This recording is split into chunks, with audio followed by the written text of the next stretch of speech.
శ్రీగురుభ్యో నమ. హరి ఓం. శృతిస్మృతిపురాణానామాలయం కరుణాలయం నమామి భగవత్పాద శంకరం లోకశంకరం. ఓం సహనావవతు సహనౌ భునక్తు సహ వీర్యంకరవావహై తేజస్వినావధీతమస్తు మా విద్విషావహై. ఓం శాంతి శాంతి శాంతి. ఋతం పిబంతౌ సుహృతస్య లోకే గుహాం ప్రవిష్టౌ పరమే పరార్జే ఛాయాతపౌ బ్రహ్మవిదో వదంతి పంచాగ్నయో ఏ చ త్రినాచికేతాః. యస్సేతురీజానానాం అక్షరం బ్రహ్మ యత్పరం అభయం తితీర్షతాం స్పారం నాచికేతం శకేమహి. ఆత్మానం రథినం విద్ధి శరీరం రథమేవతు బుద్ధిం తు సారథిం విద్ధి మనఃప్రగ్రహమేవ చ. ఇంద్రియాణి హయానాహుః విషయాగుంస్తేషు గోచరాను ఆత్మేంద్రియమనోయుక్తం భోక్తా ఇత్యాహుర్మనీషిణః. యస్తు అవిజ్ఞానవాన్ భవతి అయుక్తేన మనసా సహ తస్య ఇంద్రియాణ్యవశ్యాని దుష్టాశ్వా ఇవ సారథేః. యస్తు విజ్ఞానవాన్ భవతి యుక్తేన మనసా సహ తస్యేంద్రియాణి వశ్యాని సదశ్వా ఇవ సారథేః. యస్త్వవిజ్ఞానవాన్ భవతి అమనస్కః సదా అశుచిః న స తత్పదమాప్నోతి సంసారం చాధిగచ్చతి. యస్తు విజ్ఞానవాన్ భవతి సమనస్కః సదా శుచిః స తు తత్పదమాప్నోతి యస్మాద్ భూయో న జాయతే. విజ్ఞానసారథిర్యస్తు మనఃప్రగ్రహవాన్ నరః సోధ్వనః పారమాప్నోతి తద్విష్ణోః పరమం పదం. ఇంద్రియేభ్యః పరాహ్యర్థాః అర్థేభ్యశ్చ పరం మనః మనసస్య పరా బుద్ధిః బుద్ధేరాత్మా మహాన్ పరః. ఉపనిషత్తు యొక్క సిద్ధాంతం తెలుసుకోవటమే సాధనా క్రమం అందులో ఇమిడి ఉన్నట్టు. ప్రత్యేకించి ఇక్కడ విశేష దృష్టితో ఈ మంత్రవర్ణం నుంచి సాధన చాలా లోతుగా అర్థం చేసుకోగలిగిన శక్తి ఉన్నటువంటి వారికి చెప్తోంది ఉపనిషత్తు. ఇంద్రియేభ్యః పరాహి అర్థాః అర్థేభ్యశ్చ పరం మనః మనసస్తు పరా బుద్ధిః బుద్ధేరాత్మా మహాన్ పరః. మన ఇంద్రియాలు మనకు తెలుసు.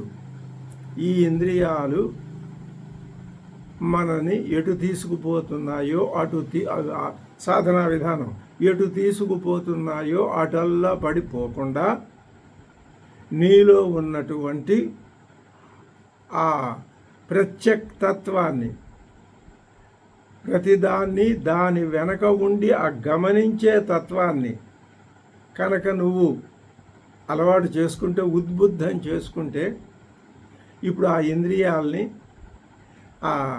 వాటి యొక్క అర్థాలు ఇంద్రియాల కంటే అర్థాలు సూక్ష్మమైనవి అని నువ్వు ఆ అర్థాల తత్వాన్ని అర్థం చేసుకుంటే ఆ సూక్ష్మత్వం 3 రకాలుగా చెప్పారు. సూక్ష్మత్వం, ప్రత్యేగాత్మత్వం, మహత్వం 3 రకాలు చెప్పారు కదా. ఇంద్రియాలు అర్థాలకి లోబడినవి.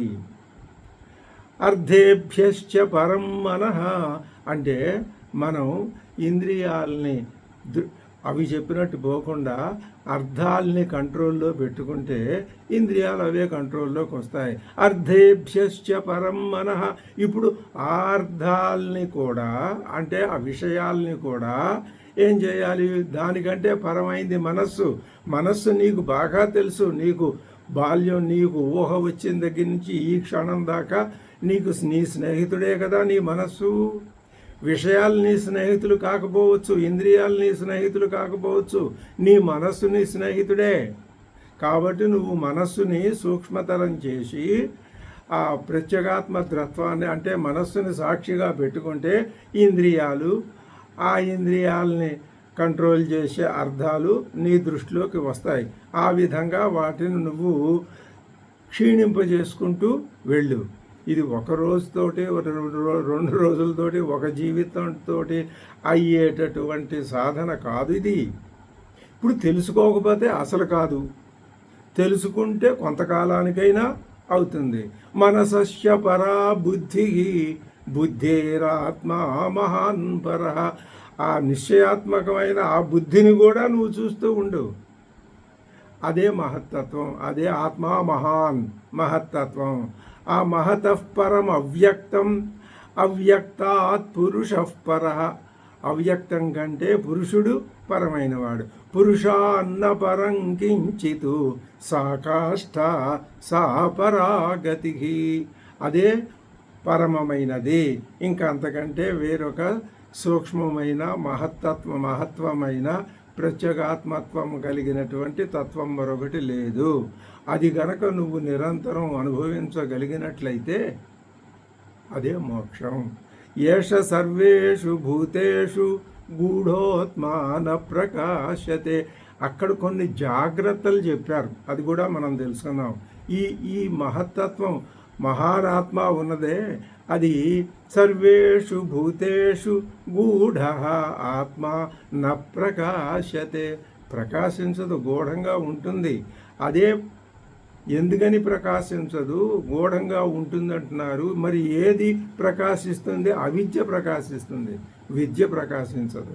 దృశ్యతే త్వగ్రియయా బుద్ధ్యా సూక్ష్మయా సూక్ష్మదర్శిభిః.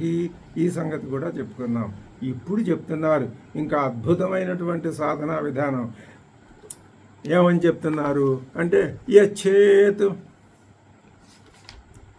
వాంగ్మనసి ప్రాజ్ఞః తద్యచ్చేత్ జ్ఞాన ఆత్మని జ్ఞానమాత్మని మహతి నియచ్చేతు యచ్చేతు శాంత ఆత్మని. ప్రాజ్ఞ ఎవరికి ఈ విషయాలన్నీ చెప్తున్నారు అంటే, ప్రాజ్ఞుడికి ఏమని చెప్తున్నారు అంటే, ప్రాజ్ఞ అంటే అర్థం చెప్తున్నారు, వివేకి, వివేకము కలవాడు. అంటే వివేకము అంటే ఆత్మానాత్మ వివేకమే వివేకం. సృష్టిలో మిగతావన్నీ వివేకాలే కాదని ఎవరు అనరు. కానీ ఇది ఇంతకంటే పరమమైన వివేకం మరొకటి లేదు. ఏదది? ఆత్మానాత్మ వివేకం. ఆ వివేకం కలవాడు. ఈ ఆత్మానాత్మలు ఎక్కడ చెప్పారండి? ఎక్కడ చెప్పటం ఏమిటి? పైనుంచి మొదటి నుంచి చెప్పుకుంటూనే వచ్చారుగా. ఏమని చెప్పారు అంటే, ఇంద్రియేభ్య పరాహ్యర్థ. అక్కడి నుంచి చెప్పింది అదేగా. ఒకదానికంటే ఒకటి సూక్ష్మం, అవన్నీ కూడా అనాత్మే. చిట్ట చివరికి వచ్చింది మహానాత్మ. పురుష పర ఏష పురుష. ఆ పురుషతత్వమే మహానాత్మ, అదే ఆత్మ. ఈ ఆత్మానాత్మ విజ్ఞానం కలిగినటువంటి సాధకుడు యచ్చేతు ఏం చేయాలట? యచ్చేత్ నియమించాలి. నియచ్చేత్ లేదా దానికి అర్థం ఉపసంహరేత్, వెనక్కి లాక్కోవాలి. అవి వెనక్కి రావు. అందుకనే రథము గుర్రములు అనే రూపక విధానాన్ని నిరూపించారు అక్కడ. కాబట్టి ఆ గుర్రాలను ఏం చేయాలి? బలవంతాన వెనక్కి నియమించాలి. బలవంతాన వస్తే ఇంకా పోతాయి. అదే ఎవరికి వాళ్ళు సాధక దశలో ఎవరు వాళ్ళు అనుసరించుకోవచ్చు. దీనికి ఒక పద్ధతి అంటూ ఉండదు. మరి గురువులు చెప్తారు, అది వేరే సంగతి. ఉపచరేత్ ఎవరు? ప్రాజ్ఞ వివేకి. దేనిని కిం అడుగుతున్నారు భగవత్పాదులు. దేనిని? వాక్కు అంటే వాచం, మాటని, వచనాన్ని, మాటని. వాక్కు అత్ర ఉపలక్షణార్థ సర్వేషాం ఇంద్రియాణం. వాక్ అంటే వాక్యే కాదు, శబ్దం, మరి వాసన, దృశ్యం, ఇవన్నీ కూడా వాక్ అనే మాటగా ఇవన్నీ వీటన్నింటినీ కూడా నువ్వు యచ్చేత్ నియమించుకోవాలి. ఉపసంహరించుకోవాలి. క్వా ఎక్కడ నియచ్చేత్ ఎక్కడ నియంత్రించాలి, వాక్కుని నియంత్రించాలి అని చెప్పారు. ఎక్కడ నియంత్రించాలండి? మనసీతి ఛాందసం దైర్ఘ్యం. మనసి అని ఉండాలి, కానీ మనసి అని ఉంది, అది వేదంలో అలాగే చెప్తారు అంటున్నారు. యచ్చేత్ వాక్కుని నియమించు, ఉపసంహరించు. దేంట్లోకి ఉపసంహరించాలండి? మనస్సులోకి ఉపసంహరించు. మనసీతి చాలు. సరే, తత్ మనః యచ్చేత్, ఆ మనస్సుని మళ్ళీ యచ్చేత్ ఉపసంహరించు. దీన్ని దేంట్లోకి అంటే జ్ఞానంలోకి. ప్రకాశ స్వరూపే బుద్ధౌ ఆత్మని. ఇక్కడ జ్ఞానం అంటే బుద్ధి అని అర్థం. ఇప్పుడు వాక్కుని అంటే ఇంద్రియాల అర్థాలని మనస్సులోకి ఉపసంహరించు. ఎందుకంటే ఇంద్రియాల కంటే అర్థాల కంటే మనస్సు కంటే బుద్ధి, ఇవి కదా చెప్పారు. పరమములు, మహత్వములు, మరి ప్రత్యేగాత్మ తత్వములు అని చెప్పారు కదా. కాబట్టి ఒక్కొక్క దాంట్లో నుంచి ఉపసంహరించుకుంటూ వెళ్ళు. బుద్ధౌ ఆత్మని. బుద్ధికి మనాదికరణాన్ని ఆప్నోతి ఇది ఆత్మ ప్రత్యక్షం. వీటన్నింటిని బుద్ధి ఏం చేస్తుంది? మన ఆదికరణాన్ని ఆప్నోతి, వ్యాపిస్తుంది. బుద్ధే మనస్సు ఈ మొదలైనటువంటి ఈ ఇంద్రియాలన్నింటినీ వ్యాపించేది బుద్ధే. కాబట్టి ఏమని చెప్పారు? ఆ దాంట్లోకి అదే ప్రత్యకు, అన్నింటినీ వెనక నుండి సాక్షిగా చూడగలిగింది అదే తేషాం. ఇక్కడ జ్ఞానం అంటే బుద్ధి అనే అర్థం చెప్పాం. యచ్చేత్ వాంగ్మనసి ప్రాజ్ఞ యచ్చేత్ జ్ఞానే ఆత్మని సంధి విడ తీసుకుంటే జ్ఞానే అని యచ్చేత్ జ్ఞానే ఆత్మని అంటే బుద్ధి అందు దానిని ఉపసంహరించుకో. సరే, ఇప్పుడు ఏం చేయమంటున్నారు? ఆ జ్ఞానాన్ని, జ్ఞానం ఆత్మని మహతి, ఆ జ్ఞానాన్ని అంటే ఆ బుద్ధిని. ఇక్కడ జ్ఞానం అంటే బుద్ధి అనే స్పష్టమైన అర్థం చెప్పుకోవాలి, లేకపోతే అన్వయం కుదరదు, కొంచెం అయోమయం ఏర్పడుతుంది. జ్ఞానం, ఆ జ్ఞానమును, బుద్ధిం ఆత్మని మహతి ప్రథమజే అంటే మొట్టమొదట పుట్టినటువంటి మొదటిదైన మహత్తత్వంలో నియచ్చేత్ ప్రథమజవత్ స్వచ్ఛ స్వభావకం ఆత్మనో విజ్ఞానం ఆపాదయేత్ ఇది అర్థః. అంటే జ్ఞానం ఆత్మని మహతి నియచ్చేత్ అంటే మొట్టమొదట ఉదయించినటువంటి తత్వం మహత్తత్వం. అంటే అన్ని సమిష్టి రూపంలో ఉన్నవి ఇంద్రియాలు, మొత్తం సృష్టి అంతా. అది వటకణికాయ వటవృక్ష లాగా అదంతా ఆ బీజంలో ఉన్నది. ఇప్పుడు అటువంటి బీజ రూపంలో ఉన్నటువంటి ఆ మహత్తత్వం ఎలా ఉందట? దాంట్లో అది స్వచ్ఛ స్వభావకం. హిరణ్య గర్భతత్వం ఎలా ఉంటుందంటే స్వచ్ఛంగా ఉంటుంది. అందులో ఏ విధమైనటువంటి ఆరోపణలు, దుఃఖాలు ఇలాంటివి ఉండవు. ఆత్మనః విజ్ఞానం ఆపాదయేత్, ఆ బుద్ధి యొక్క విజ్ఞానాన్ని ఆ విధంగా నువ్వు మార్చుకోవాలి. తంచ జ్ఞానమాత్మని మహతి నియచ్చేతు యచ్చేచ్ఛాంత ఆత్మని. తంచ ఆ బుద్ధిని కూడా తం చ మహాంతం ఆత్మానం యచ్చేత్ శాంతే సర్వ విశేష ప్రత్యస్తమిత రూపే అవిక్రియే సర్వాంతరే సర్వబుద్ధి ప్రత్యయ సాక్షిణి ముఖ్యే ఆత్మని. ఆ బుద్ధిని కూడా ప్రత్యేగాత్మలో విలీనం చేసుకో. కేవలం బుద్ధిని కూడా ప్రత్యేగాత్మ దృష్టితోనే చూస్తుండు. బుద్ధిని అలా చూస్తూ ఉంటే ఆ బుద్ధిలో ఇంకొకటి కనిపిస్తుంది. అది ఏమిటి అంటే మనస్సు కనిపిస్తుంది. ఈ బుద్ధిని మనస్సుని అలాగే చూస్తూ ఉంటే ఆ మనస్సులో అర్థాలు కనిపిస్తాయి. ఆ ఈ మూడింటిని అలాగే సాక్షిగా చూస్తూ ఉంటే అందులో నీకు ఇంద్రియాలు కనిపిస్తాయి. ఇప్పుడు మళ్ళీ వెనక్కి వస్తే ఆ ఇంద్రియాలని నెమ్మదిగా వెనక్కి వస్తూ ఆ ఇంద్రియాలని అర్ధ వాటి యొక్క విషయాల్లో ఆ విషయాన్ని మనస్సులో, ఆ మనస్సుని బుద్ధిని మళ్ళీ మహానాత్మ ఆ పురుషతత్వంలో, ఆ ప్రత్యేగాత్మ తత్వంలో, ఆ పరమాత్మ తత్వంలో, ఆ స్వరూప తత్వంలో అలా లయం చేసుకుని ఇదే సాధన. ఈ విధంగా అది ఇంద్రియాల దగ్గర నుంచి మళ్ళీ వెనక్కి రావటం, మళ్ళీ ఈ వెనక నుంచి ఒకసారి వాటిలో ఈ విధంగా వెనక్కి ముందుకి వచ్చి వెళ్ళడం అనేది ముందు సాధన చేస్తే దాంట్లో ఉండే సౌలభ్యం అప్పుడు సాధకుడికి తెలుస్తుందని పెద్దలు చెప్తారు. అది చేయవలసిన పని. ఇప్పుడు ఏం చెప్పారు ఇంతకీ? యచ్చేద్వాంగ్మనసి ప్రాజ్ఞ తద్యచ్చేత్ జ్ఞానే ఆత్మని జ్ఞానమాత్మని మహతిని యచ్చేతు యచ్చేచ్ఛాంత ఆత్మని. ఇప్పుడు ఒక మాట చెప్తున్నారు భగవత్పాదులు ఏమని? ఏవం పురుషే ఆత్మని సర్వం ప్రవిలాప్య. ఏమండి ఈ విధంగా పురుషుడు ఆత్మని తన యొక్క స్వరూపంలోనే సర్వం ప్రవిలాప్య. సర్వం అంటే ఎక్కడి నుంచి? ఇంద్రియాల దగ్గర నుంచి బుద్ధి దాకా, ఈ మహత్తత్వం దాకా అంతటిని నియచ్చేత్ నియమించి వాటిని తలెత్తకుండా వాటిని మర్చిపోవటమే. వాడు తలెత్తకుండా చేయటం అంటే వాటి మీద దృష్టి పోనీయకపోవటమే. పోనిచ్చిన కొద్దీ అవి నెత్తికెక్కుతాయి, పోనీయకపోతే ఏం చేయలేవు.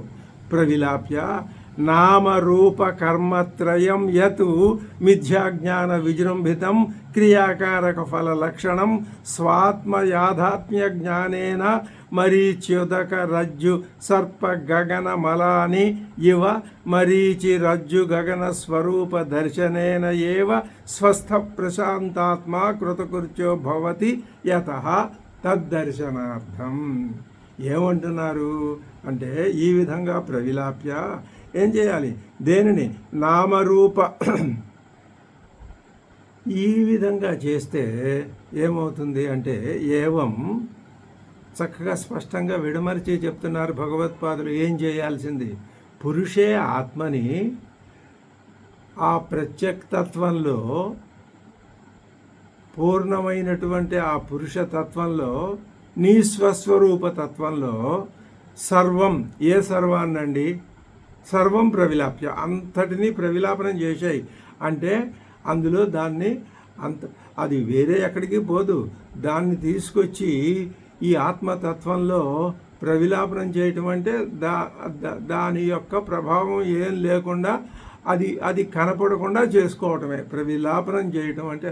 అలా కాకుండా దాన్ని విజృంభింపజేస్తే అది నీ చేత అన్ని రకాల పనులు చేస్తుంది. అలా కాకుండా దాన్ని నువ్వు కంట్రోల్లో పెట్టుకుంటే ప్రవిలాపనం చేస్తే అది ఏమీ చెయ్యదు.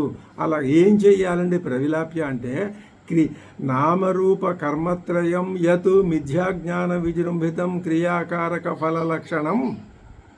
యత్ ఏదైతే ఉన్నదో ఏదది? క్రియాకారక ఫల లక్షణం. క్రియలు, కారకములు అంటే కర్త కర్మ ఈ మొదలైన కారకములు, ఆ క్రియల యొక్క ఫలములు, ఇది పనులు చేయటం, చేసేవాడు, ఆ పని ఫలితం పొందేవాడు, ఇదంతా ఈ లోక వ్యవహారం అంతా ఒక్క ముఖలో చెప్పాలంటే ఈ మానవ ప్రవర్తన అంతా అనాత్మ సంబంధమైన ఈ జగత్తులో మానవుడు వ్యవహరించే వ్యవహారం అంతా కేవలం ఒక్కటి తప్ప. ఏమిటా ఒక్కటి? ప్రత్యక్ దృష్టి. అదే ఉంటే ఇంకా ఇవన్నీ ఏముండవు. అప్పుడు అది దేనికి దారితీస్తుందని చెప్తున్నారు? క్రియాకారక ఫల లక్షణం. క్రియలు, కారకములు, వాటి ఫలములు ఈ లక్షణాలతో కూడి ఉన్నటువంటి నామరూప కర్మత్రయం, ఇదే ప్రధానం. ఈ నామరూప కర్మ, నామము రూపము, వాటి యొక్క వ్యవహారం, సంబంధం, ఈ వీటి యొక్క ఇదన్నమాట. అవి ప్రవర్తించే తీరు. నామం అనేది మనస్సులో ఆలోచన, రూపం ఆలోచనను ఎదురుకుండా చూపించే వస్తువు. ఇది ఈ జగత్తంతా నామరూపములే. నామరూపాలని గనక ప్రవిలాపనం చేసుకో, అన్నింట్లోనూ వ్యాపించి ఉన్న తత్వం ఒకటే. అదే ఆత్మతత్వం, అదే నేను, నా స్వరూపమే. యస్మిన్ సర్వాణి భూతాన్ని ఆత్మైవాభూతి ఈశావాస్యోపనిషత్ అద్భుతమైన. అన్నింట్లోనూ ఆత్మతత్వం, నేను అనే తత్వం ఉన్నది. ఆ తత్వం నాలోనూ ఉన్నది, నాలో ఉన్నదే అంతటా ఉన్నది, అంతటా ఉన్నదే నాలో ఉన్నది. మొత్తం మీద ఒకే ఒక తత్వం అనే దృష్టితో కనుక ఈ నామరూప కర్మత్రయాన్ని, ఇది ఎందుకు వచ్చింది, అసలు ఎందుకు వచ్చినాయి నీకు? మిథ్యాజ్ఞాన విజృంభితం. అది నీ జ్ఞానం మిథ్యాజ్ఞానం అయింది. అది దాంట్లో ఆ జ్ఞానానికి నువ్వు అంటించుకున్న మిథ్య ఉందే, ఆ మిథ్యా దృష్టి, దాన్ని పోగొట్టుకుంటే అప్పుడు జ్ఞానం చక్కగా కోటి సూర్య ప్రభాభాసమానంగా వెలుగుతూ ఉంటుంది. మిథ్యాజ్ఞాన విజృంభితం క్రియాకారక ఫల లక్షణం. ఏం చేయమంటున్నాడు? పురుషే ఆత్మని ప్రవిలాప్య. అప్పుడు ఏం చేయాలండి? ప్రవిలాపనం అయిన తర్వాత, ఇంకా ప్రవిలాపనం అయిన తర్వాత నువ్వు నేను చేసేదేముంది చెప్తున్నారు. స్వాత్మయాథాత్మ్య జ్ఞానేన, ఎప్పుడైతే ఈ నామరూపాత్మకమైన జగత్తులో వ్యవహరించే తీరు, దీనంతటిని కేవలం నువ్వు ఒక ఉదాసీన దృష్టితో, నువ్వు మాట్లాడే మాటలు, ఎదటి వాళ్ళు మాట్లాడే మాటలు, ఎదటి వాళ్ళ మీద నీకు వచ్చే కోపం, నీ మీద ఎదటి వాళ్ళకి వచ్చే కోపం, మరి ధనం నష్టం, ప్రాణం నష్టం, సతీసుతాది బంధు వియోగం, కష్టాలు, వీటన్నింటినీ నువ్వు ఉదాసీనంగా చూస్తూ ఉంటే అదే ఆ ఉదాసీన దృష్టే ఎట్లా వస్తుంది? యచ్చేద్వాంగ్ మనసి ప్రాజ్ఞ తద్యచ్చేత్ జ్ఞాన ఆత్మని, జ్ఞానమాత్మని మహతిని యచ్చేత్ శాంతాత్మని అని ఆ విధంగా నీ యచ్చేతు ఉపసంహరించుకుంటూ వెడితే ఎప్పుడది నీకు పూర్తిగా ప్రతి క్షణంలోనూ నీ స్వరూప జ్ఞానమే తప్ప మరొకటేది నీకు లేదుగా. స్వాత్మయాథాత్మ్య జ్ఞానంలో అది నువ్వేం చేయాలి? ఇప్పుడు మరీచి ఉదక రజ్జు సర్ప గగన మలాని. మరీచి అంటే అర్థం ఏమిటనమాట? ఎండమావులు. ఇప్పుడు నువ్వు అలా పెడుతూ ఉంటే దూరంగా నీళ్లు ఉన్నట్టు కనిపిస్తాయి, కానీ అవి నీళ్లు కాదు. నీళ్ళు ఏమిటది? సూర్యరశ్మే. ఆ సూర్యరశ్మే నీకు ఎండమావుల్లాగా కనిపిస్తోంది. దాన్ని నువ్వేమనుకుంటున్నావు? నీళ్లు అనుకుంటున్నావు. మరీచి కనపడింది, మరీచి ఉదకం, ఎండమావుల్లో నీరు కనపడింది. రజ్జు సర్పం, అక్కడ సర్పం కనపడింది, అది రజ్జు ఉంది, అదే సర్పం అనుకున్నావు. అక్కడ సూర్యప్రకాశం ఉంది, నీళ్ళు అనుకున్నావు.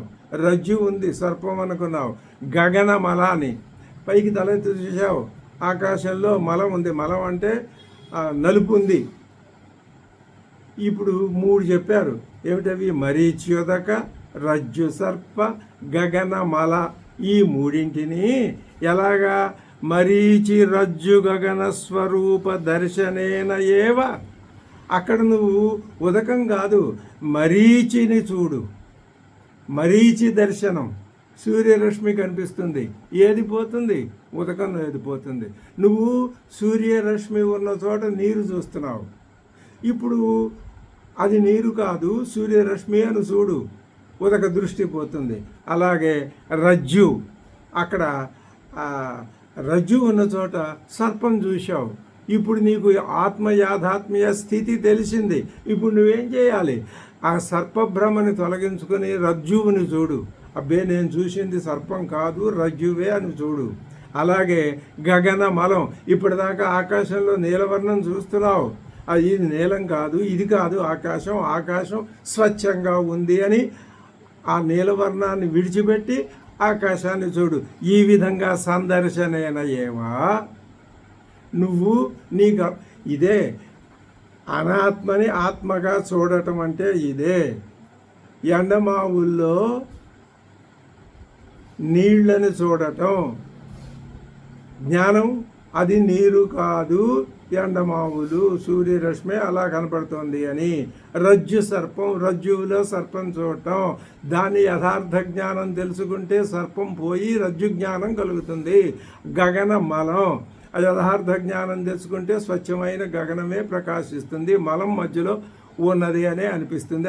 అది నిజమైంది కాదు, ఆభాస అని అనిపిస్తుంది అని ఏవా ఆ విధంగా స్వస్థ అంటే ఇది ఖచ్చితమైన మాట. స్వస్థ, స్వ తన యందు, స్థ ఉన్నవాడు. స్వ అంటే తన యందు అంటే దేని యందండి? ఇప్పుడు మనకి లోకంలో రోగ అరోగ. రోగం అంటే స్వస్థత పోయింది, అరోగం అంటే స్వస్థత వచ్చింది. స్వ అంటే స్వ తన యందు, తన శరీరంలో తాను ఉండటం. శరీరం ఎలా ఉండాలో అలా ఉంటే స్వస్థ. లేకపోతే కొంచెం ఏదైనా జ్వరమో ఇలాంటివి ఏదైనా వస్తే అస్వస్థ. అలాగే ఇప్పుడు ఈ సాధకుడిని ఏం చేయమంటున్నారు? స్వస్థ అంటే తన స్వరూపంలో తానుండి. ఇప్పటిదాకా లేడు, మళ్ళీ మొదటికి వస్తున్నాం మనం. నువ్వు ఇప్పటిదాకా దేంట్లో ఉన్నావు? ఆ భాషలో ఉన్నావు. ఎండమావుల్లో నీళ్లు చూస్తున్నావు, రజ్జువుని చూసి సర్పం అనుకుంటున్నావు, ఆకాశంలో నల్లదనం ఉందనుకుంటున్నావు, లేదు. అక్కడ సర్పం ఉందనుకున్నావు, లేదు. నీళ్లు ఉన్నాయనుకున్నావు, లేవు. స్వస్థుడవై అక్కడ సూర్యప్రకాశాన్ని, రజ్జువుని, గగనాన్ని గనక నువ్వు చూడగలిగినట్లయితే ప్రశాంతాత్మ కృతకృత్యో భవతి అవుతాడు. యతః అలా జరగటం చేత తద్దర్శనార్థం, అది నీకు కావలసిన దర్శనం. అంటే ఇది దర్శనం. అనాత్మని వదిలించుకొని స్వస్థుడై ఆత్మ దర్శనం చేసుకోవటమే దర్శనం. దీనికి అద్భుతమైన ఉపాయం చెప్తున్నారు వివేకానంద స్వామి. ప్రపంచం అంతటా అన్ని దేశాలకి మేఘ గంభీర అయినటువంటి కంఠస్వరంతో వినిపించిన మాట అదే చెప్తున్నారు. ఉత్తిష్టత జాగ్రత్త ప్రాప్య వరాన్ నిబోధత క్షరస్య ధార నిశిత దురచ్చయ దుర్గం పద తత్కవయో వదంతి. హే జంతవ, భగవత్పాదులు హే జంతవ, ఓ జనులారా. మానవుడు కూడా జంతువే. మరి మిగతా జంతువులన్నీ మేల్కొనే అండి? కాదు. నువ్వు జంతుప్రాయంగా ఉన్నావు కాబట్టి ఆ జంతువులు వాటికి ఏమి ఇబ్బంది లేదు, అసలు వాటికి బాధ లేదు. నువ్వు విచక్షణ జ్ఞానం కలిగి ఉండి కూడా జంతువులాగా ఉన్నావు కాబట్టి హే జంతవ, హే మానవా, ఓ మానవులారా, మీరేమండి ఏం చేయండి? ఇంకా ఏమంటున్నారు? అనాది అవిద్యా ప్రసుప్తా, ఆ ప్రారంభమే లేని అంతం ఉంది అవిద్యకి. ఇదొక గమ్మత్తు. ఎప్పుడైతే నీలో ఉన్న ఆత్మతత్వాన్ని నువ్వు నిత్యము సాధించి నీ స్వాధీనం చేసుకుని నువ్వు ఆత్మతత్వస్థుడవుతావో అప్పుడు అనాది అయిన అజ్ఞానం నీలోంచి వెళ్ళిపోతుంది. అక్కడ అజ్ఞానానికి అంతం ఉంది. ఎప్పుడు? జ్ఞానం ఆరంభించిన మరుక్షణం. ఈ అజ్ఞానం ఎప్పుడు మొదలైందండి? అనాది. ఎవడూ చెప్పలేడు అదే మాయ అంటే. అనాది అవిద్యా ప్రసుప్తా, ఆది అంటూ లేని అవిద్యలో నిద్రపోతున్నటువంటి హే జంతవ, ఓ మనుష్యులారా, ఉత్తిష్టత, హే జంతవ. ఎందుకు? ఆత్మజ్ఞానాభిముఖా భవత. మీ ఆత్మజ్ఞానం, మీరు ఇంతకంటే స్పష్టంగా మనం చెప్పుకోవద్దు. అక్కడ ఉన్నదానికి చెప్పుకోవటం ఎన్నిసార్లు చెప్పుకున్నా ఇదే మాట, పవర్ఫుల్ మాట. మీరు అనాత్మ జ్ఞానంలో ఉన్నారు. ఆత్మ కాని దానిని ఆత్మ అనుకుంటున్నారు. అది ఆభాస, అది ఆత్మ కాదు. ఆ అనాత్మ జ్ఞానంలో ఇంతకాలం నుంచి నిద్రపోతున్నటువంటి హే మానవాహ, మీరు ఏం చేస్తారు? ఆత్మజ్ఞానాభిముఖా భవత. జాగ్రత్త అంటే మీరు ఏం చేయాలి? లెండు, మేల్కొనుడు, లెండు. జాగ్రత్త మేల్కొనండి. ఎలాగా? అజ్ఞాన నిద్రాయా ఘోర రూపాయా సర్వానర్థ బీజభూతాయా క్షయం కురుత. మీలో పేరుకుపోయి బాగా చిట్టం కట్టేసి పెంకు కట్టేసి ఉన్నదే, గడ్డ పరుగులతో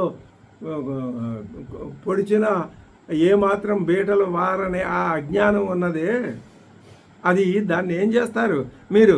అజ్ఞాన నిద్ర, అజ్ఞాన నిద్ర, అది ఘోర రూపాయ. దాని రూపం ఎంత ఘోరమైందో మీకు తెలుసా?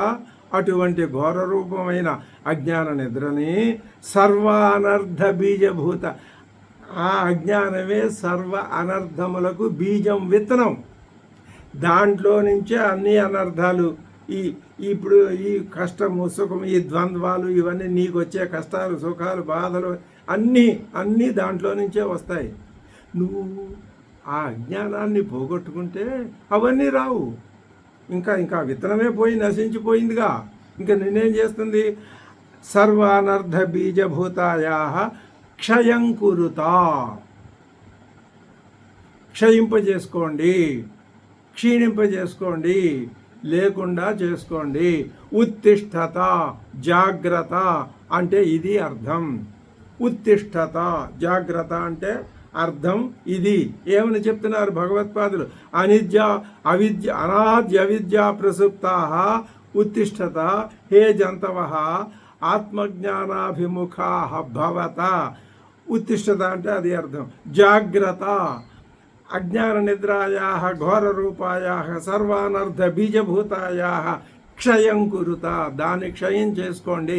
అవిద్యను పోగొట్టుకోండి అయ్యా, అదే మోక్షం. ఆ అవిద్యను పోగొట్టుకోవటం కోసం ఏం చేయాలి?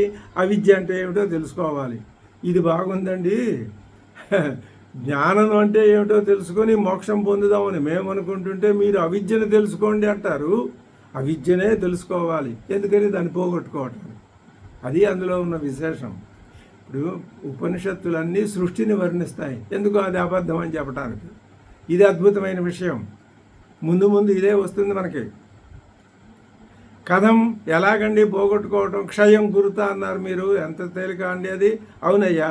ప్రాప్య వరాన్ నిబోధత. ప్రాప్య వరాన్ నిబోధత. ప్రాప్య ఉపగమ్య, వెళ్ళండి, సమీపించండి, వెళ్ళి ముందు పాదాభివందనం చెయ్యండి, కాస్త ఏ సమిధిలో ఏవో ఇవ్వండి, వచ్చి ఆయనకి దండం పెట్టి కూర్చోండి. ఏమిటి వచ్చారు? ప్రశ్నోపనిషత్తు వస్తుంది. ఈశకేన కఠ ప్రశ్న. ఈ కఠ ఉపనిషత్తు తర్వాత మనం ప్రశ్నోపనిషత్తే అద్భుతమైన ఉపనిషత్తు. ఏ ఉపనిషత్తు మరొక ఉపనిషత్తుకి తీసిపోయేది కాదు.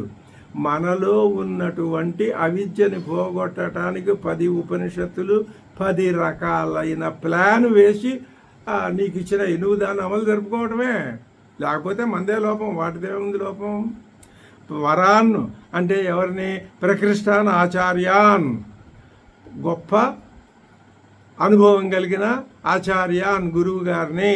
ప్రాప్య ఉపగమ్య, చేరుకొని. అది ఆచార్యాన్ అంటే తద్విద తదుపదిష్టం సర్వాంతరం ఆత్మానం అహమస్మి ఇది నిబోధత. ఆయన దగ్గరికి వెళ్తావు. తదుపదిష్టం, వారు ఏం చెప్తారు? నువ్వు ఇది కాదు, నువ్వు తతు త్వమసి. గురువుగారు ఒకే ఒక్క ముక్క చెప్తాడు నీకు. త్వం తతసి. తత్ అంటే అది, అదంటే ఏదండి? అది నీలోనే ఉంది, అది వేరే ఎక్కడో లేదు. ఇదో గమ్మత్తు. తతు త్వం అసి, త్వం తతు అసి అని నీకు ఆయన చెప్తాడు. అది తెలుసుకొని అది ఏం చేయమంటున్నారు? తదుపదిష్టం సర్వాంతరం ఆత్మానం అహమస్మి. ఎప్పుడైతే గురువు గారు నీకు తత్వమసి అన్నాడో అప్పుడు నువ్వేం తెలుసుకోవాలి? అహమస్మి, అహం బ్రహ్మాస్మి, అహమస్మి, సోహం సోహం, అహం సో, హం సోహం సో, అదే ఓంకారం. అది చెప్పారు. అహమస్మీతి నిబోధత. తెలుసుకోండి. తెలుసుకోలేరా? ఆ మాత్రం ఆ ఇంద్రియ పటిష్టత లేదా? మీరు తెలుసుకోలేకపోతున్నారు అంటే మీలో బలహీనత ఉంది. ఏమిటా బలహీనత? ఇంద్రియాలే. ఈ ఇంద్రియాల యొక్క వ్యవహారం తర్వాత చెప్తుంది కఠోపనిషత్తు. అప్పుడే అవలా సాధన. ఇంకా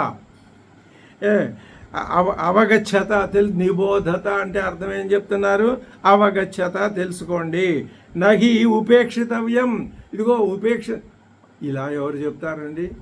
ఏ డాక్టర్ అయినా నువ్వు వెళ్ళి అక్కడ కూర్చుంటే చూస్తాడు, మందులు ఇచ్చి వెళ్ళి వాడుకో, అంతేగాని నువ్వు ఉపేక్షించకు అని సలహా చెప్తాడో చెప్పడు. కానీ ఉపనిషత్తు చెప్తోంది, ఏం చెప్తోంది? నా ఉపేక్షితవ్యం, అశ్రద్ధ చెయ్యకండి అయ్యా. అశ్రద్ధ చేస్తే ఈ జీవితం అయిపోతుంది. ఇంకా తర్వాత నువ్వు చేసేదేమిటి? మరణం వచ్చి మీద పడిన తర్వాత, అపస్మారక స్థితిలోకి వెళ్ళిపోయిన తర్వాత, ఇది శృతి అనుకంపయ ఆహ మాతృవతు. ఇందుకు మనం నమస్కారం చేయాలి శృతికి. అనుకంపయ దయచేత ఆహా పలికెను. ఎవరు? శృతి. ఎవరి వలె? మాతృవతు, తల్లి వలె చెప్పింది. నిజంగా దయ చూపించాలంటే తల్లి గనక జీవితరాలై ఉండి నీకెంత వయస్సు వచ్చినా నీ మీద దయ చూపించేది తల్లే తప్ప ఎవరూ చూపించరు. మాతృవతు. ఎందుకని అంటే అతి సూక్ష్మ బుద్ధి విషయత్వాతి జ్ఞేయస్య. నువ్వు జ్ఞేయస్య తెలుసుకోవాల్సింది ఎలాంటిదో తెలుసా? అతి సూక్ష్మమైంది కాబట్టి నీకు ఉపనిషత్తు ఏం చెప్పింది? ఉత్తిష్టత జాగ్రత్త ప్రాప్య వరాన్ నిబోధత అని చెప్పింది. ఎందుకనండి అంటే అతి సూక్ష్మ బుద్ధి విషయత, చాలా సూక్ష్మం అండి అది అన్నారు కదా.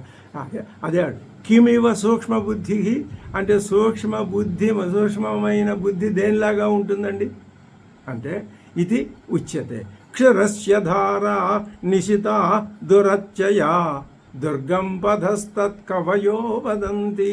క్షురస్య ధారా అగ్రం, క్షురస్య కత్తి, క్షురకుడు ఉపయోగించే కత్తి, అది దాని యొక్క ధార అంచు, నిశిత తీక్ష్ణీకృత చాలా పదునుగా ఉంటుంది.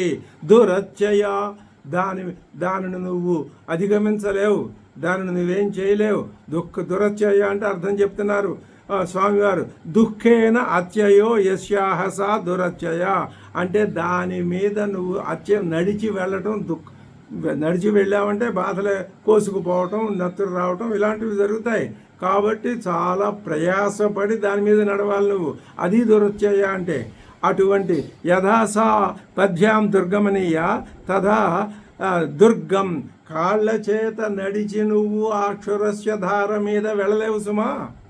అటువంటి దాని వలె దుర్గం, దుస్సంపాద్యం, సంపాదించటానికి వీలు లేనిది చేతతో. పథః పంధానం మార్గము, తత్వజ్ఞాన లక్షణం మార్గం. అక్కడ